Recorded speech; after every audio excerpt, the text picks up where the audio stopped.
When I was a young adult, maybe 19 or 20 years old, I was driving somewhere one afternoon. I was on a stretch of road around Braintree, Massachusetts, where you find yourself for a moment traveling on both 128 North and 95 South at the same time. I don't know exactly what that has to do with the story, but I could not leave that detail out. I was at a crossroads. As I came around a bend, I noticed a car pulled over on the shoulder of the road, and pretty soon, when I saw why, I too pulled over. There, up in the sky, was a giant rainbow, bigger than I had ever seen. Up until then, now here I was 20 years old, and I had seen pictures of full rainbows, and I had maybe seen pieces of a rainbow in the sky, but never anything like this. And I realized that up until that moment, I didn't exactly believe in their existence, because I couldn't really imagine such a beautiful thing would exist in the sky. So unexpected, so unnecessary. And many years later, when I saw the Grand Canyon, I had a similar experience of utter amazement that something so beautiful could actually exist. I mean, why? Why are there rainbows that fill the sky with color for no apparent reason? And why is the Grand Canyon so beautiful? Now, I know there are scientific explanations for this about the refraction of light in the case of the rainbow and different layers of sediment that accumulate over millennia in the case of the Grand Canyon and other features like that, with water levels rising and falling. But why? Not how, but why? We humans love a good mystery and we love magic, but we also really want to figure it out. We want to know how the trick is done. This is how our higher primate brains work, and it's also part of our heritage as children of the Enlightenment. We love and admire reason and logic and knowing. In our story from the New Testament, after Jesus' death, Mary Magdalene goes to the tomb to prepare Jesus' body for burial, and she finds the tomb empty. The clothes in which his body was wrapped, empty. Now, a lot of attention is paid in this passage to the details of the story. Mary goes and tells Peter and another disciple, and they come running back to the tomb, almost tripping over each other. The cloth that had been covering Jesus' head is lying there away from the other cloth. A very precise description. I almost expect to see a yellow crime tape blocking the entry to the cave, and a chalk outline of Jesus' missing body on the cave floor. Somehow the attention to detail lends credence to the story. Certainly it underscores its importance. Imagine the profound sadness that these three followers of Jesus must have felt. Their friend, their teacher, their mentor, had been arrested and killed, and they couldn't save him. In fact, when asked, they pretend not to know him. And now, risking arrest themselves, they come to this tomb to give their friend a proper burial, and they find that he is gone.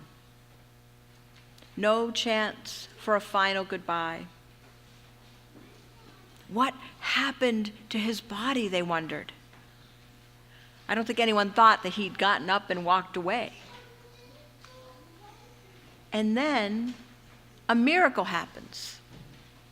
Jesus appears to Mary Magdalene, one of his beloved followers. At first, she doesn't recognize him. How could she? He wasn't where he was supposed to be. In the 1980s and early 90s, I worked in high tech. I was part of a staff team that included a wonderful man named Scott. He was funny and smart, stubborn, creative, at times a bit arrogant. I enjoyed him immensely, and sometimes we clashed, disagreed, but always respectfully and with affection and humor. And then one day we got word that Scott was quite ill with a rare form of cancer. And within just a few months, he died. No chance to say goodbye. We spoke on the phone once or twice about some work things, but it felt incomplete. And I should say, because he and I had some conflict, I think it was especially sad for me that we hadn't, worked all that out. His memorial service was well attended at a large UU church near Boston. I can't tell you how many times Unitarian Universalism was calling to me. This was one of those times. He was beloved. One of the highlights of the service included two of his friends, two guys with whom he played music, playing and singing a song. I don't remember what the song was, but it was probably something by the Grateful Dead, which Scott would have loved, that pun, that play on words. Or maybe it was that song by Jackson Browne that the Eagles did, Take It Easy, standing on the corner in Winslow, Arizona. Anyway, it was wonderful. And they had this kind of bravado that reminded me of Scott. They were cool and funny and at ease. And they had this little shtick that they did. It was a UU memorial service, right? It was fine. And their good humor allowed us all to laugh through our tears and to breathe together, tapping our feet to the music. Perfect. And then Scott's sister spoke and talked about Scott's final days and weeks. And one of the last things Scott ever said was, "It's about the love. It's all about the love."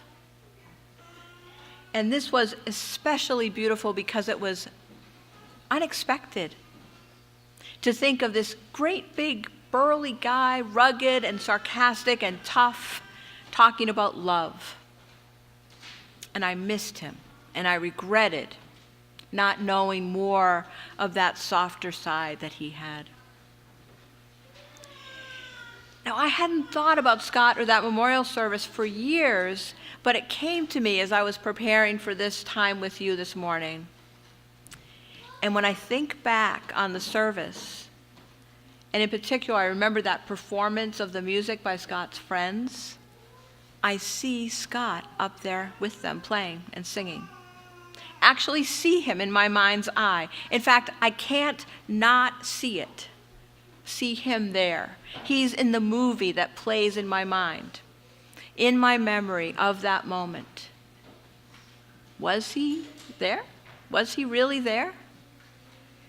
Well, no. But yes, of course, he was there, going north and south at the same time. All around us, in our hearts, in our minds, in the stories that were shared. Mary Magdalene leaves the empty tomb weeping, bereft. She feels lost and alone. And then she sees Jesus, finally recognizing him as her beloved teacher, her friend. He speaks to her and he tells her to let the others know that she has seen him. Did Jesus really appear to Mary Magdalene after his death? I don't know. I don't know, but she knew. She knew that she had seen him. And seeing him changed everything. Seeing Jesus brought hope. It reassured Mary and the other disciples that Jesus' message of love would prevail. It reminded them that love never dies. Jesus preached a radical message of love. Love thy neighbor, sure. The people of the ancient world valued hospitality above almost anything else. Survival depended on people taking care of their own. But Jesus' message went further. He said, love thy neighbor, and we're all neighbors. All of us, all God's children. We belong to each other. And this radical message of love and equality got him killed. My friends, so much of what we liberal religious people object to in the way that Christianity is practiced today by some groups was added on way after the time of Jesus. Hierarchies and rules about who could and could not claim salvation. None of that appears in the words that Jesus spoke or the life that he led. We Unitarian Universalists are the direct descendants of the teachings of Jesus, the central teaching to walk humbly upon the earth and to love boldly. Whether Jesus actually appeared after his death to his friends or not, they understood that he lived on in them and that they could and must continue to spread his saving message of love. Now, maybe the story of Jesus' resurrection is just propaganda for a movement that had lost its leader and needed to continue somehow. Or maybe Mary truly had a powerful, authentic experience that changed her and changed all who heard her story.